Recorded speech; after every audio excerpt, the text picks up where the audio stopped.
Morning पिला माने ज्यामितिर द्वितीय भागर अवशिष्टांश जहाँ किसी टेक्निकल प्रोब्लेम पाई से दिन अपलोड हो पार नथिला ता आज तुम मान अपलोड करुँची पिला माने आस से सब विषय को भी भल भाव में बुझी नेबा। सरल रेखा गोटे असीम दैर्घ्य विशिष्ट स्केल एतिर अनेक वास्तव संख्या मध्य अछि। आमे केवल गोटे सीमित अंश को आमे कंपास बॉक्स रे स्केल आकार रे 1 ରୁ 15 पर्यंत जो स्केल थाए ता व्यवहार करूजे किंतु ता गोटे सरल रेखा जेपरि असीम सेमिति वास्तव संख्या मध्य असीम। सरल रेखार जेपरि आद्य बिंदु नाही कि प्रांत बिंदु नाही सेही परि हमर वास्तव संख्यार मध्य सबटर सान संख्या नाही कि बड़ संख्या आमे कल्पना करि परिबा नाही। तेणु ए मानक भीतर संपर्क को कहा जाए एक एक संपर्क। वास्तव संख्या आउ सरल रेखार बिंदु मानक संपर्क को कहा जाए एक एक संपर्क जेहेतु दुईटी जाक असीम। तो वर्तमान आस पिला माने दुई बिंदु मध्य दूरता विषय रे आलोचना करिबा। मन कर दुईटी बिंदु पी ओ क्यू अच्छी पी बिंदु देइछ माइनस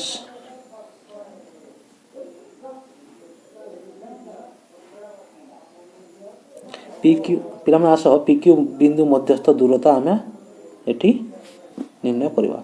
पी ओ क्यू दुईटी बिंदु आम जानी पी क्यू रो दूरता कौन पी माइनस क्यू रो परम मान पी माइनस क्यू रो परम मान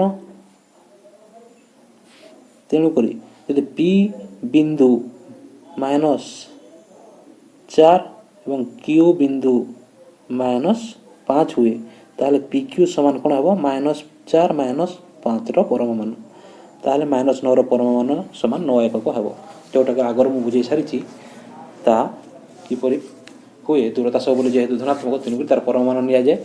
आम पूर्व जानी -x रो परम मान मध्य +x हुए धनात्मक हुए तेणु दूरता सब बोले 0 हुए किंबा वास्तव धनात्मक संख्या हेई थाए। एक कथा तुम जानले पिला माने आम जानिले सरल रेखा असंख्य बिंदु विशिष्ट सरल रेखार आद्य नाही कि प्रांत नाही सेमिति वास्तव संख्यार आद्य नाही कि प्रांत नाही। सरल रेखा मध्य सीमाहीन बा असीम वास्तव संख्या मध्य असीम। सरल रेखा जेपरि निरवच्छिन्न भाव में परिव्याप्त सेहीपरि वास्तव संख्या मध्य निरवच्छिन्न भाव में परिव्याप्त। वास्तव संख्यार मध्य असंख्य बिंदु अच्छी अर्थात सरल रेखार मध्य असंख्य बिंदु अच्छी दुईटी जाक निरवच्छिन्न। तापर आस पिला माने पढ़िया मध्यवर्तीता। मध्यवर्तीता कौन ए विषय आम आस पढ़ा। मध्यवर्तीता चित्रटी को लक्ष्य कर ए बी सी तीनोटी बिंदु अच्छी ए सी मध्य बी अच्छी ए तीनोटी बिंदु भिन्न भिन्न अटंती ए अलगा बी अलगा बिंदु ए अलगा बी अलगा सी अलगा बिंदु अच्छी एवं पृथक बिंदु अटंती एवं गोटे सरल रेखार आम अवस्थान करुँच। एठी आम A B plus B C कले पाइबा A B plus B C कले पाउची ए सी अर्थात यहाँ को आम ए बी सी बा सी बी ए लेखि पारिबा।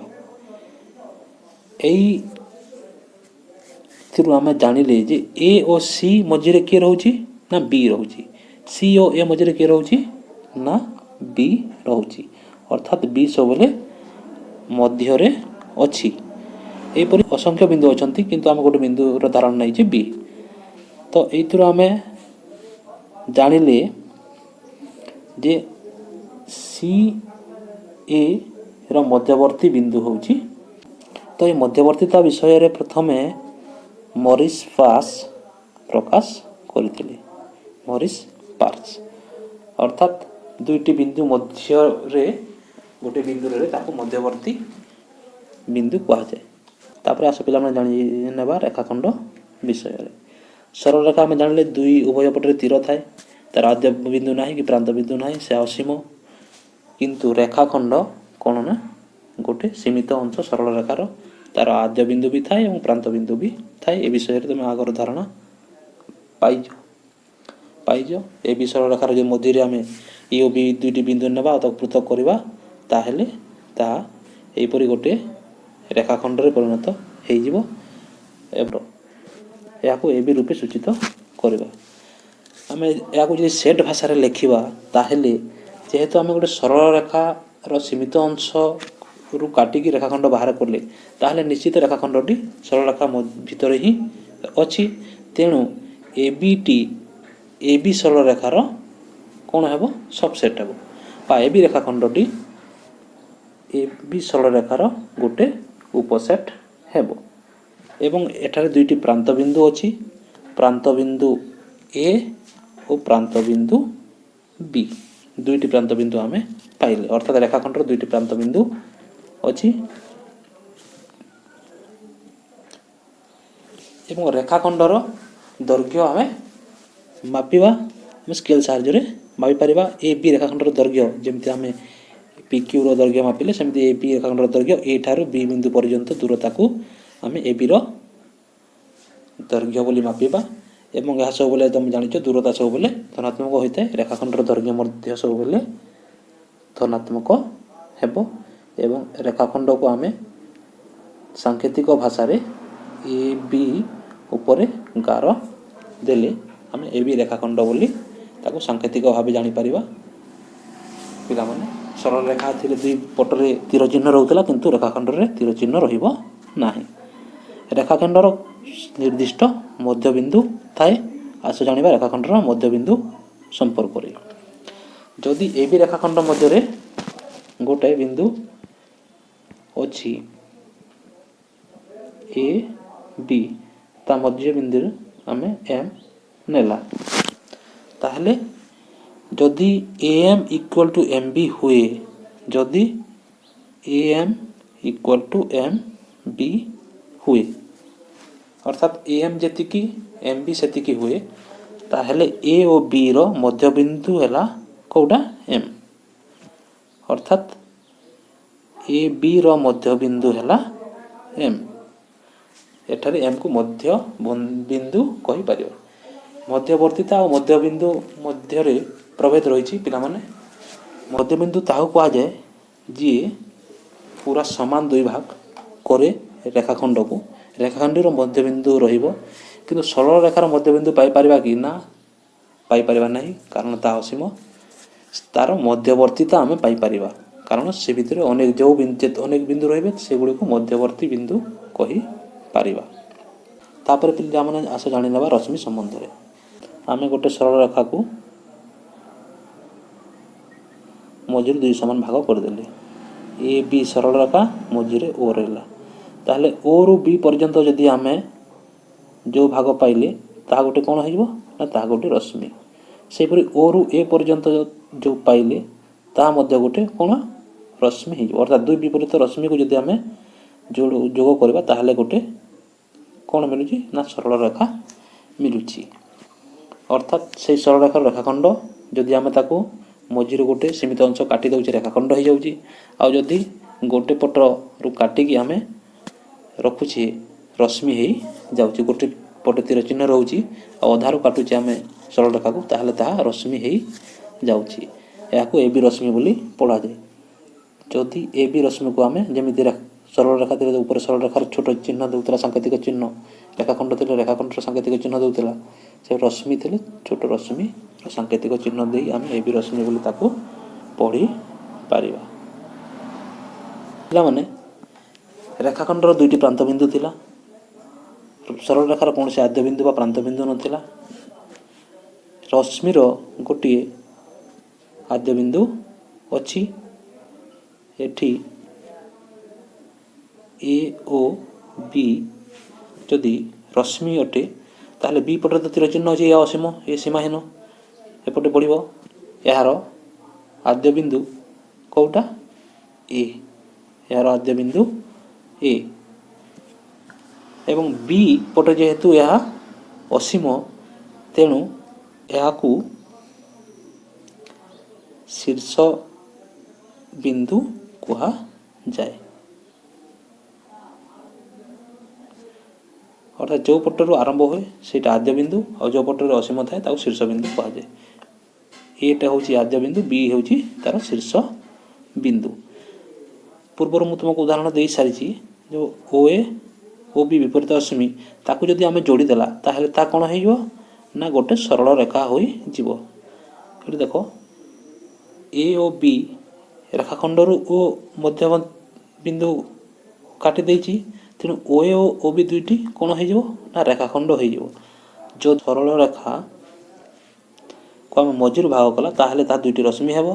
ଆଉ ଯଦି ପିଲାମାନେ ପୂର୍ବରୁ ଏ ଧାରଣା ଦେଇଛି ଯେ ଓ ବି ଓ ଏ ରଶ୍ମି ଦୁଇ ବିପରୀତ ରଶ୍ମି, ତାକୁ ଯଦି ଆମେ ଯୋଡ଼ିଦେବା ତାହେଲେ କ'ଣ ହେବ ନା ସରଳ ରେଖା ହେବ। ଅର୍ଥାତ୍ ସରଳ ରେଖାକୁ ଯଦି ଆମେ ମଝିରୁ କାଟିଦେବା ତାହେଲେ ଦୁଇଟି ବିପରୀତ ରଶ୍ମି ଆମେ ପାଇପାରିବା। ତ ପିଲାମାନେ, ଏଠି ତୁମ ପାଇଁ କିଛି କାମ ଦେଇଛି, ନିଜେ କର। ଅର୍ଥାତ୍ ତିନୋଟି ରଶ୍ମି ଚିତ୍ର ଅଙ୍କନ କର। ଓ ଏ ରଶ୍ମି, ଓ ଏ ରଶ୍ମି ଏମିତି କାଟିବ, ଓ ବି ରଶ୍ମିକୁ ଏମିତି କାଟିବ, ଓ ସି ରଶ୍ମିକୁ ଏମିତି କାଟିବ। ଦତ୍ତ ରଶ୍ମି ଗୁଡ଼ିକ ମଧ୍ୟରେ ଯେକୌଣସି ଦୁଇଟି ରଶ୍ମି ପରସ୍ପର ବିପରୀତ ରଶ୍ମି ହୋଇଥିବେ, ଯଦି ଓ ଏ ଓ ବି ଦୁଇଟି ବିପରୀତ ରଶ୍ମି ହୋଇଥିବେ ତାହେଲେ ସେମାନଙ୍କୁ ଏକରେଖୀ ବା ସରଳରେଖିକ ରଶ୍ମି କୁହାଯିବ। ଯଦି ଓ ଏ ଓ ବି ପୂର୍ବ ଉଦାହରଣ ଯେମିତି ଆମେ ପାଇଲେ ଓ ଏ ଓ ବି ବିପରୀତ ରଶ୍ମି, ତାହେଲେ ତା ଦ୍ୱାରା କ'ଣ ସୃଷ୍ଟି ହେଉଥିଲା ନା ଗୋଟେ ସରଳରେଖା ସୃଷ୍ଟି ହେଉଥିଲା। ଏ ଓ ବି କୁ ଯଦି ଓ ଏ ଓ ବି ଯଦି ଦୁଇଟି ବିପରୀତ ରଶ୍ମି, ତାହେଲେ ଏ ବି ଗୋଟେ ସରଳରେଖା ହେଉଥିଲା, ତେଣୁ ଏହା ସରଳରୈଖିକ ରଶ୍ମି ବା ଏକରେଖୀ ରଶ୍ମି ବୋଲି କୁହାଯିବ। ଆଉ ଯଦି ରଶ୍ମି ଦୁଇଟି ସରଳରେଖିକ ହୋଇନଥିବେ ତାହେଲେ ତାକୁ ନୈକରେଖୀ ରଶ୍ମି କୁହାଯିବ। କିନ୍ତୁ ଓ ଏ ଓ ସି ଦୁଇଟି ସରଳରୈଖିକ ରଶ୍ମି ନୁହନ୍ତି, ତେଣୁ ଏହାକୁ ନୈକରେଖୀ ରଶ୍ମି କୁହାଯିବ। ଯେହେତୁ ଓ ଏ ଓ ବି ଦୁଇଟି ବିପରୀତ ରଶ୍ମି, ଏହାକୁ ଏକରେଖୀ ରଶ୍ମି ବା ସରଳରୈଖିକ ରଶ୍ମି କୁହାଯିବ ଏବଂ ଓ ଏ ଓ ସି କୁ ନୈକରେଖୀ ରଶ୍ମି କୁହାଯିବ। ତ ସେହିଭଳିଆ ତିନୋଟି ନୈକରେଖୀ ରଶ୍ମି ତୁମ ଖାତାରେ ତୁମେ ଚିହ୍ନଟ କର ଏବଂ ତିନୋଟି ନୈକରେଖୀ ବିନ୍ଦୁ ଏକ୍ସ ୱାଇ ଜେଡ଼୍ ଚିହ୍ନଟ କର। ଏକ୍ସ ୱାଇ ରେଖାଖଣ୍ଡ କାଟ, ୱାଇ ଜେଡ଼୍ ରଶ୍ମି କାଟ, ଆଉ ଏକ୍ସ ଜେଡ଼୍ ସରଳରେଖା ଅଙ୍କନ କର। ସେହିପରି ତୁମ ଖାତାରେ ତିନୋଟି ନୈକରେଖୀ ବିନ୍ଦୁ ଏ ବି ସି ଚିହ୍ନଟ କର। ଏ ବି ରଶ୍ମି, ବି ସି ରଶ୍ମି ଏବଂ ସି ଏ ରଶ୍ମି ଅଙ୍କନ କର। ନୈକରେଖୀ ବିନ୍ଦୁ ଜାଣିଛ ଗୋଟେ ସରଳରେଖାରେ ନଥିବେ। ତ ରେଖାଖଣ୍ଡ ରଶ୍ମି ସରଳରେଖା ମଧ୍ୟରେ ଆମେ କ'ଣ ସମ୍ପର୍କ ଜାଣିଲେ ନା ରେଖାଖଣ୍ଡ ରଶ୍ମିର ଉପସେଟ୍, ରଶ୍ମିଟି ସରଳରେଖାର ଉପସେଟ୍। ଯେହେତୁ ରେଖାଖଣ୍ଡ ରଶ୍ମି ମଧ୍ୟରେ ରେଖାଖଣ୍ଡ ରହିପାରୁଛି ଏବଂ ସରଳରେଖା ମଧ୍ୟରେ ରଶ୍ମି ରହିପାରୁଛି, ତେଣୁକରି ରେଖାଖଣ୍ଡ ରଶ୍ମିର ଉପସେଟ୍, ରଶ୍ମି ସରଳରେଖାର ଉପସେଟ୍। ଅର୍ଥାତ୍ ସରଳରେଖା ମଧ୍ୟରେ ଉଭୟ ରେଖାଖଣ୍ଡ ବି ରହିପାରିବ, ଏ ବି ରହିପାରିବ। ଏ ବି ସବସେଟ୍ ଅଫ୍ ଏ ବି ସରଳରେଖା ହୋଇପାରିବ, ଏ ବି ରଶ୍ମି ବି ଏ ବି ସରଳରେଖାର ଉପସେଟ୍ ହୋଇପାରିବ। ପିଲାମାନେ, ଆଜି ପାଇଁ ଏତିକି। ନେକ୍ସଟ ଆମେ ଆଉ କିଛି ପଢ଼ିବା।